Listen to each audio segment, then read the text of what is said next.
शुक्रवार को पटना में एक प्रेस कॉन्फ्रेंस हुई जो काफ़ी चर्चा में रही। पटना शहर में प्रेस कॉन्फ्रेंस होते रहते हैं, लेकिन कल जो प्रेस कॉन्फ्रेंस हुई आरसीपीसी की वो चर्चा में है। और इसकी वजह यह है कि आखिर क्या ज़रूरत पड़ी आरसीपी को अपने निवास पर प्रेस कॉन्फ्रेंस करने की और पार्टी के कार्यक्रम की घोषणा करने की। जो जनता दल यूनाइटेड के हमारे सोर्स हैं वो बताते हैं कि देखिए, राष्ट्रीय अध्यक्ष ललन बाबू, उमेश कुशवाहा प्रदेश अध्यक्ष, कायदे से तो जो पार्टी का कोई प्रोग्राम होता है तो उसको तो इन लोगों के स्तर से उसका अनाउंसमेंट होना चाहिए था। लेकिन कल एक प्रेस कॉन्फ्रेंस की आरसीपी सिंह ने, उन्होंने कहा कि घर घर जाकर नीतीश कुमार की उपलब्धियों को जदयू के लोग बताएंगे, 4 लाख सदस्य बनाए जाएंगे और जनता दल यूनाइटेड का बस एक नेता है जिसका नाम है नीतीश कुमार। तो ये 3 मोटी मोटी बातें आरसीपी सिंह ने कल कर दी। यानी पार्टी का जो कार्यक्रम है, घर घर जाके नीतीश के उपलब्धियों को बताना, पार्टी के कार्यक्रम को बताना, इसकी घोषणा आरसीपी सिंह करते हैं। सदस्यता अभियान की घोषणा आरसीपी सिंह करते हैं।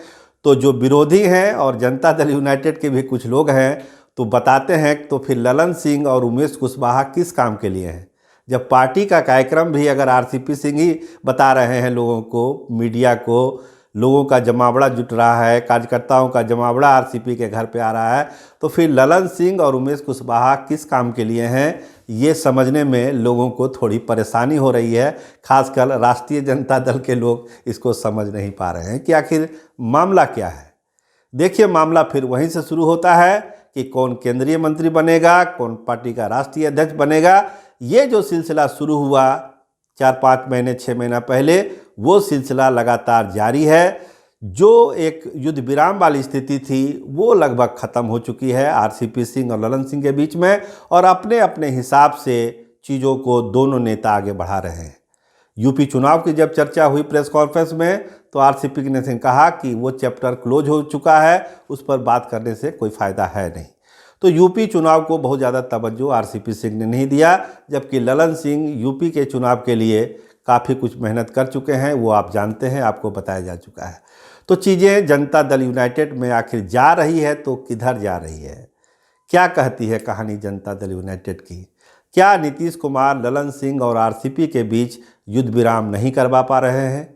अगर युद्ध विराम होता तो कल की प्रेस कॉन्फ्रेंस इस तरह से नहीं होती और उसमें इस तरह की बातें आरसीपी सिंह नहीं करते। देखिए, आरसीपी सिंह ने एक चीज़ बहुत क्लियर कट किया कि नीतीश के प्रति उनकी पूरी आस्था है और नीतीश ही नेता हैं, बाकी जनता दल में कहीं कुछ दूसरा नेता है नहीं। ये बात वो बार बार कहते हैं कि हम सारे लोगों के नेता नीतीश कुमार है और उन्हीं की बातों को हम जनता के बीच रख रहे हैं, तो इसमें कोई गलत बात नहीं है। तो ये प्रेस कॉन्फ्रेंस का कल का लब्बो लुबाब है और चर्चा की वजह क्या है वो हम आपको बता चुके हैं। लेकिन जनता दल यूनाइटेड के बहुत सारे नेताओं का ऑफ द रिकॉर्ड कहना है कि ये लड़ाई अब काफ़ी आगे जाने वाली है। यूपी का रिजल्ट आने दीजिए, फिर आप देखिएगा कि ये लड़ाई पूरे रंग में रहेगी और हो सकता है पार्टी को कहीं नुकसान भी ना हो जाए।